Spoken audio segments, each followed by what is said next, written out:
እንደገና ስለተገናኘን ደስ ብሎኛል። በዚህ ክፍል በቅኝ ግዛት ዘመን የትምህርት ዘርፉን ስልጣን በእጁ ይዞ የነበረው አካል ማን እንደሆነና እነዚህ ስልጣኖች ወደ አዳዲስ ነፃ ሀገራት ሲተላለፉ ምን እንደተፈጠረ በመመልከት ዋና ዋና ክፍሎችን እናጠቃልላለን። አንድን የትምህርት ሥርዓት የመቆጣጠርና የማስተዳደር ዕድል ያገኘ አካል እጅግ ከፍተኛ ኃይል ይኖረዋል። ይህም የአንድን ማኅበረሰብ የወደፊት ዕጣ ፈንታ የመቅረጽ ኃይል ነው። በቅኝ ግዛት አስተዳደር ስር ደግሞ ይህ ሥልጣን በግልጽ ለመናገር እጅግ በጣም የተማከለ ነበር። ይህ ሁኔታ አምባገነናዊ የሆኑ የቅኝ ግዛት አስተዳደሮች ነገሮችን እንዴት ይመሩ እንደነበር የሚያሳይ ነው። ስለ ሁሉም ነገር የሚተላለፉ ውሳኔዎች፣ ፖሊሲዎች፣ ምን መማር እንዳለበት፣ ምን ያህል በጀት እንደሚመደብ እና ማን መከተር እንዳለበት ጭምር በዋናነት የሚወሰኑት በቅኝ ገዢዎቹ ሀገራት ወይም በአካባቢው በሚገኙ ወኪሎቻቸው ነበር።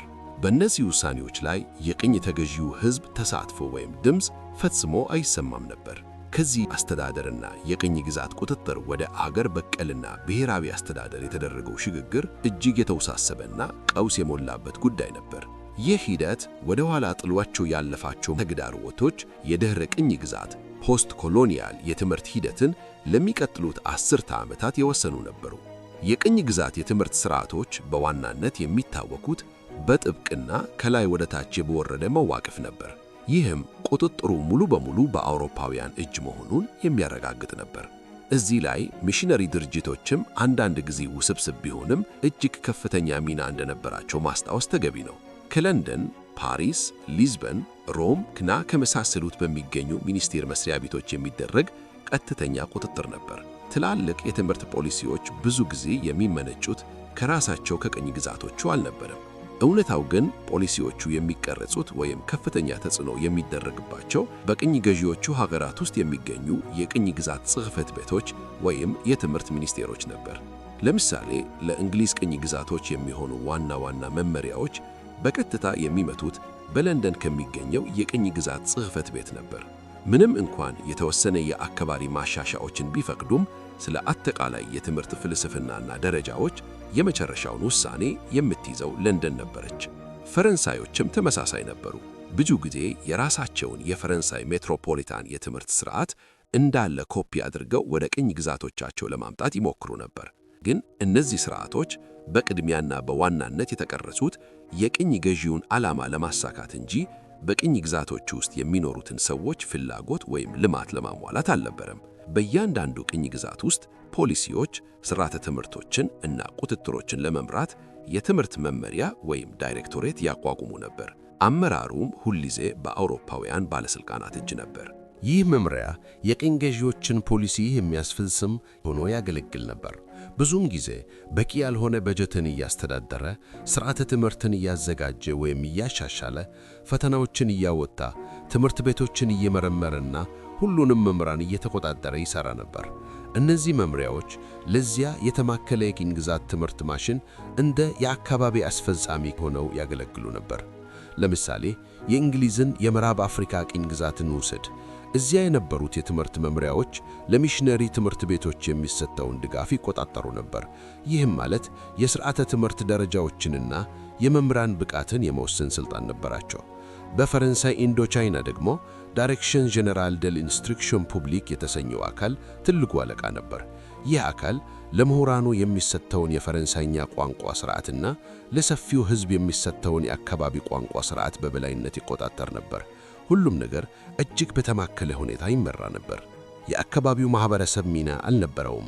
የአካባቢው ማህበረሰብና የሀገር ሽማግሌዎች በማንኛውም የትምህርት ፖሊሲ አወጣጥ ላይ ወይም ትምህርት ቤቶች እንዴት እንደሚመሩ ላይ ምንም አይነት ተሳትፎ አልነበራቸውም።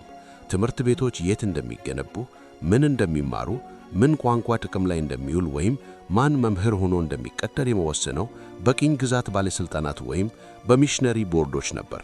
ይህ የአካባቢው ሕዝብ የውሳኔ ሰጪነት አቅም ማጣት የትምህርት ሥርዓቶቹ ከማኅበረሰቡ እውነተኛ ፍላጎት ወይም ተስፋ ጋር ግንኙነት የሌላቸው ሆኖ እንዲሰማቸው አድርጓል። ይህም ብዙ ጊዜ ሰዎች ከትምህርት እንዲርቁ ወይም በረቀቀ መንገድ ተቃውሞ እንዲያሳዩ ምክንያት ሆኗል። የአካባቢው ሕዝብ አማካሪ ቦርዶች ቢኖሩም እንኳን ስልጣናቸው ለይስሙላ ወይም ለምልክት ብቻ ነበር። ትምህርትን በማቅረብ ረገድ የነበራቸው ጉልህ ሚና እንደ ለንደን ሚሽነሪ ሶሳይቲ፣ የካቶሊክ ሚሽኖችና የተለያዩ የፕሮቴስታንት ቡድኖች ያሉ የክርስትና ሚሽነሪ ማኅበራት በተለይም በአፍሪካ በሚገኙ የቅኝ ግዛቶች ውስጥ በመጀመሪያ ደረጃ ትምህርት ላይ ከፍተኛና ብዙ ጊዜ የበላይ የሆነ ሚና ተጫውተዋል።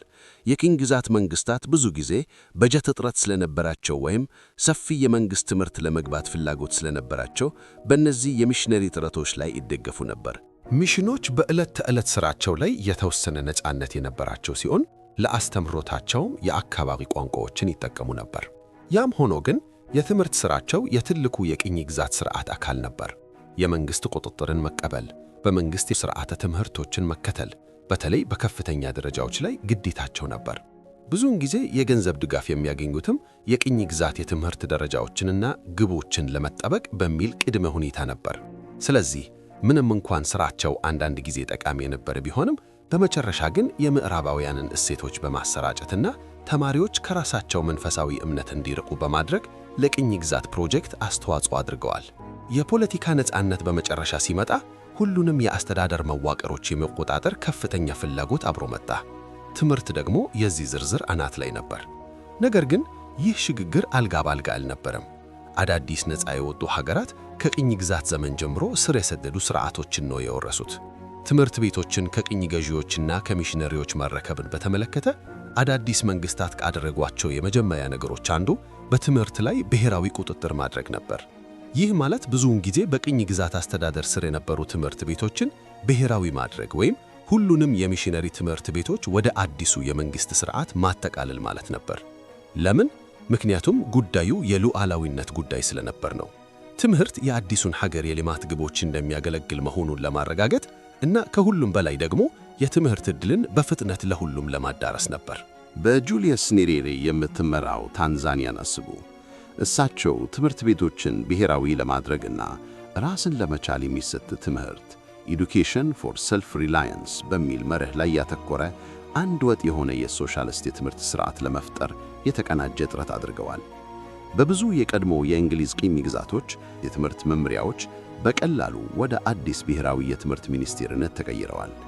ነገር ግን ይህ የትምህርት አስተዳደርን የመረከብ ሂደት ግዙፍ እንቅፋቶች ገጥመውታል። የፋይናንስ አቅም ማነስ እና የሰለጠነ የሰው ኃይል እጥረት አዳዲስ ሀገራትን ፈተና ውስጥ ከተታቸው። የትምህርት ሥርዓታቸው በከፍተኛ የበጀት እጥረት ውስጥ ወደቀ። በተጨማሪም በትምህርት አስተዳደር፣ በዕቅድና በፖሊሲ አወጣት የአካባቢው ባለሙያዎች እጥረት ነበር። ይህ ማለት በሚያሳዝን ሁኔታ አንዳንድ ጊዜ ያንኑ የድሮውን ቢሮክራሲያዊ አሰራር ይዞ ለመቀጠል ተገደው ነበር። እነዚያ የቅኝ ግዛት የአስተዳደር መዋቅሮች ብዙ ጊዜ እጅግ የተማከሉና እንደ ድንጋይ የጠጠሩ ስለነበሩ በአንድ ጊዜ ለማፍረስ ወይም ለመለወጥ አስቸጋሪ ነበሩ። የቢሮክራሲ ልማድ ኢነርሺያ ኃይለኛ ነገር ነው። ይህም ማለት ውሳኔ አሰጣጡ ብዙ ጊዜ ከላይ ወደ ታች እንደወረደ ቀረ። ይህ ደግሞ የአካባቢ ተሳትፎንና ምላሽ ሰጪትን በእጅጉ ጎድቶታል። ከነፃነት በኋላ ትምህርት በፍጥነት የፖለቲካ መፈንጫ ሆነ። እንደ ሶሻሊዝም፣ ፓን አፍሪካኒዝም ወይም የተለያዩ የብሔርተኝነት አይነቶች ያሉ የፖለቲካ ቡድኖች ወይም ርዕዮተ ዓለሞች ሥርዓተ ትምህርቱንና አጠቃላይ የትምህርት አቅጣጫውን ማን ይቆጣጠር በሚል እርስ በርስ ይፎካከሩ ነበር። ይህም ወደ ተደጋጋሚ የፖሊሲ ለውጦችና ከፍተኛ አለመረጋጋት በመምራት የረጅም ጊዜ ዕቅድ ማውጣትን አስቸጋሪ አድርጎት ነበር። ለምሳሌ የአካባቢ ቋንቋዎችን ማሳደግ ይሻላል ወይስ የቀድሞውን የቅኝ ግዛት ቋንቋ ማስቀጠል? ሴኩላር ከሃይማኖት ነፃ ወይስ የሃይማኖት ትምህርት ይሰጥ በሚሉ ጉዳዮች ላይ የጦፈ ክርክር ይነሳ ነበር። እነዚህ የትምህርት ቤት ክርክሮች ብቻ ሳይሆኑ ጥልቅ የፖለቲካ ጉዳዮች ነበሩ። ጊዜ ያለፈ ሲሄድ ብዙ የድህረ ቅኝ ግዛት ሀገራት የተማከለ ቁጥጥርን ድክመትና የአካባቢ ተሳትፎን አስፈላጊነት በመረዳት የትምህርት አስተዳደርን ወደ ታች ለማውረድ ሞክረዋል። ሐሳቡ የአካባቢ ማህበረሰቡ፣ ወረዳዎች ወይም ክልላዊ አስተዳደሮች ትምህርት ቤቶች እንዴት እንደሚመሩ፣ ስርዓተ ትምህርቱ እንዴት እንደሚሻሻልና ሀብት የት እንደሚመደብ ላይ የበለጠ የመወሰን መብት እንዲኖራቸው ማድረግ ነበር። የእነዚህ ሙከራዎች ስኬት የተለያየ ነበር። አንዳንድ ተነሳሽነቶች የማህበረሰቡን ተሳትፎ በማሳደግ ትምህርት ቤቶች ለአካባቢው ፍላጎት ምላሽ እንዲሰጡ ሲያደርጉ፣ ሌሎች ደግሞ በአካባቢው አቅም ማነስ፣ በሙስና፣ በገንዘብ እጥረትና እውነቱን ለመናገር ስልጣናቸውን ለመልቀቅ ፈቃደኛ ባልሆኑ ማዕከላዊ ባለስልጣናት ተቃውሞ ምክንያት ተደናቅፈዋል። ትልቁ ጥያቄና ቀጣዩ ፈተና እንዴት ሚዛኑን መጠበቅ ይቻላል የሚለው ነው። ብሔራዊ ደረጃዎችንና ግቦችን እየጠበቁ በተመሳሳይ ጊዜ እውነተኛ የአካባቢ ነፃነትን እንዴት ማረጋገጥ ይቻላል? ይህ ቀላል መልስ የለውም። ስለዚህ ለማጠቃለል በቅኝ ግዛት ዘመን በትምህርት ላይ የነበረ ቁጥጥር የቅኝ ግዛት ኃይልንና ባህል የበላይነትን ለማቆየት ሆን ተብሎ የተቀረጸ እና እጅግ የተማከለ ስልት ነበር። ነፃነትን ማግኘት ትልቅ እርምጃ ቢሆንም ወደ ሀገር በቀል አስተዳደር የተደረገው ሽግግር ቀላል አልነበረም። እነዚህ አዳዲስ ሀገራት ጥልቅ መሠረት ያላቸውን መዋቅር፣ ከፍተኛ የገንዘብ እጥረትና ከባድ የርዕዮተ ዓለም ተጋዳሮችን ወርሰዋል። እነዚህ ችግሮች ዛሬም ድረስ በትምህርት ዙሪያ የሚደረጉ ክርክሮችና ማሻያዎችን እየቀረጹ ይገኛሉ። ይህ የሚያሳየው ትምህርትን ከቅኝ ግዛት አስተሳሰብና ቁጥጥር ነፃ ለማውጣት የሚደረገው ትግል አሁንም ቀጣይ፣ አስቸጋሪና እጅግ አስፈላጊ መሆኑን ነው።